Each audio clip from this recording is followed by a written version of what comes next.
It's time for Declare Your Independence with Ernest Hancock. Believe me when I say we have a difficult time ahead of us. But if we are to be prepared for it, we must first shed our fear of it. I stand here without fear because I remember that I am here not because of the path that lies before me, but because of the path that lies behind me. I remember that for 100 years we have fought these machines. And after a century of war, I remember that which matters most. We are still here! Tonight, let us make them remember we are not afraid!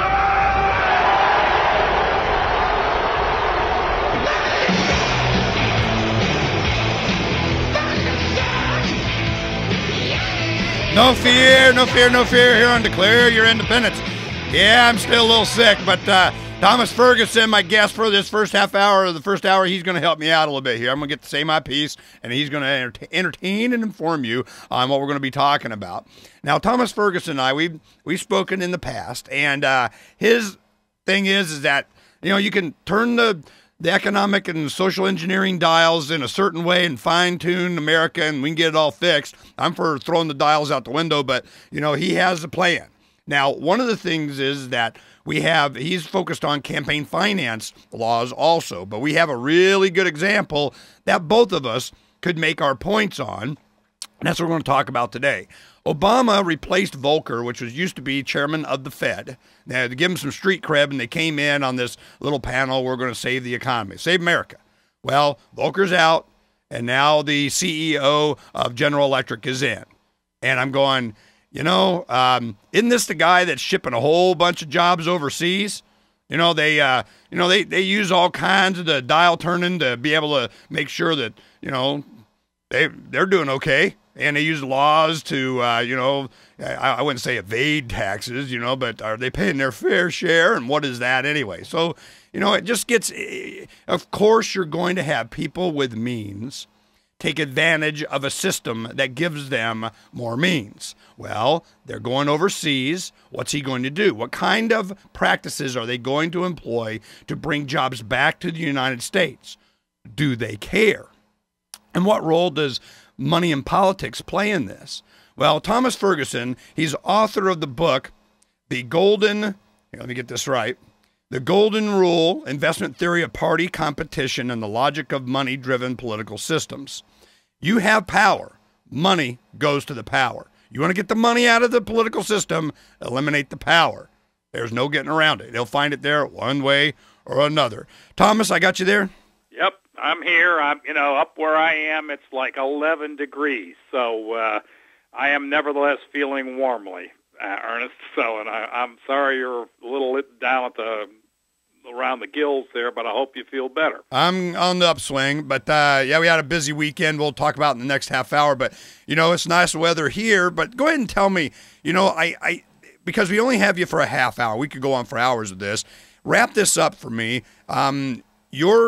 Okay. Yeah, let me tell you what I think is going on. I mean, the first thing I'd notice is that the Obama administration is plainly gearing up for re-election. It's not simply because everybody else is saying that around the State of the Union, but because this week they're moving their headquarters to Chicago to organize the campaign. Moreover, he's made a string of moves that look a lot like the appointment of Jeffrey Immelt at GE. That is to say, he put William Daley in as his chief of staff, and then he put Gene Sperling in to head the National Economic Council. Now, both of these are very strongly connected to corporate America, for heaven's sake. I mean, Daley was indeed, the chief lobbyist on the board of J.P. Morgan Chase, and one of the largest banks in the world. And then Sperling had worked extensively for Goldman Sachs and a string of other firms there. This is being billed in the press as the president's move toward the business community. Now, there is this problem that he never got too far from the business community for all the rhetoric. I mean, well, go ahead and define that. To say business community, I would like to consider myself in the business community, but I'm not in the same ball game as these guys. I think when you sort of just look hard at the Obama fundraising effort in 2008, and here I don't know that I have anything truly novel to say. I was very early on to notice this, but he was very clearly drawing a lot of his major early money from finance. And he is very plainly, again, trying to go back to that well. The thing that is really kind of scary and that I think you really have to reflect upon is that, he raised a record-setting amount, somewhere around $700 billion or so. It's a lot. $700 million, I'm sorry. Let's get clear. We're not talking the budget. We're talking campaign finance. He's going to have to raise about $1 billion this time to run in 2012. That is a tremendous sum. And there's just no way you're going to do that by, I'm sorry to put it so boldly, but I think these folks will probably sell anything that moves by the time they're How much done. money did you say he's going to have to get? A couple of billion? He's going to have to raise about $1 billion between now and 2012 to fund his campaign. Okay, now let me ask some of these questions that just come to mind. I mean, sure. Right off top. One, moving to Chicago. Well, I'm sure this isn't lost on the fact that Rahm Emanuel is going to, he's making his effort to be mayor there. They have a large base of, I guess, just people. Well, yeah. I mean, that was where the business community there, and in particular, what Chicago is now notable for. People don't necessarily corrupt politics. Well, they do that, but it's a giant. It's the mercantile exchange. You're looking here at one of the biggest money machines in the planet because of corrupt politics. Futures market, and that then mixes into politics. And that's probably the way to read that. They're moving this.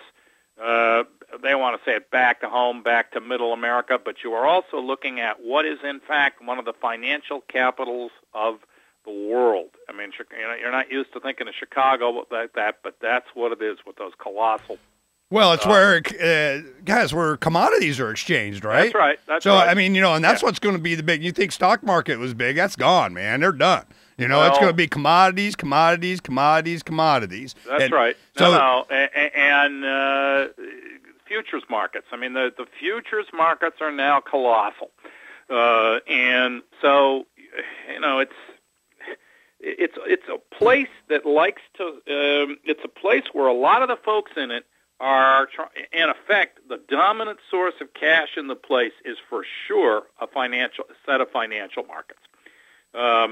But his fundraising will be very broad-based among places where you've got super affluent folks. It's clear, I think, that what we have here is a reorientation and a sort of refocusing of the message and the campaign onto where they want to get the cash.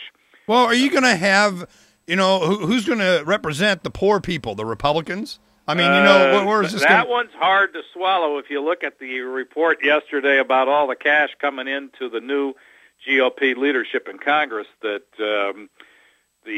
Open Secrets folks released. I think what you've got here is a fight between two parties that is financed by two different sections of, if you like, America's wealthiest citizens. It always has been, and this is my point. I have to tell you that I would not agree with that. If you look at the New Deal, it's you see the giant surge in voting turnout that accompanied that, and the sort. You will forgive me if I think that things like Social Security and unemployment insurance. Not to mention the fair deal that Harry Truman put in where they put the GI Bill of Rights. This is really, I think these were very constructive forms of legislation for ordinary people. Yeah, right up until the Social Security check is going to buy you a loaf of bread. It's all done. It's all done. Well, we're going to find out very quickly, Thomas, and we'll talk about it more when we come back here on Declare Your Independence in just a little bit. You guys stay right there. Uncovering the secrets and exposing the lies. That's what readers of freedomsphoenix.com get every day. Readers of freedomsphoenix.com are constantly provided the information that detail the real news between the lines of propaganda about government policies and the true relationship we all have with coercive governments. Learn the true condition of our economy, innovations and technological breakthroughs in energy, health, computer science, and space travel. Learn the truth well before it's admitted to in the lamestream media, the media that is so last century. Corporate media has evolved into nothing more than distributors of government propaganda, but we now have a fantastic alternative. FreedomsPhoenix.com provides constant news updates on the issues that affect our lives in the most important ways. Our liberty and our property are under constant attack, and FreedomsPhoenix.com provides the understanding behind the propaganda while encouraging the participation of our readers. Join us at FreedomsPhoenix.com. That's freedoms with an S, Phoenix.com. FreedomsPhoenix.com, where the revolution between the ears has already matured.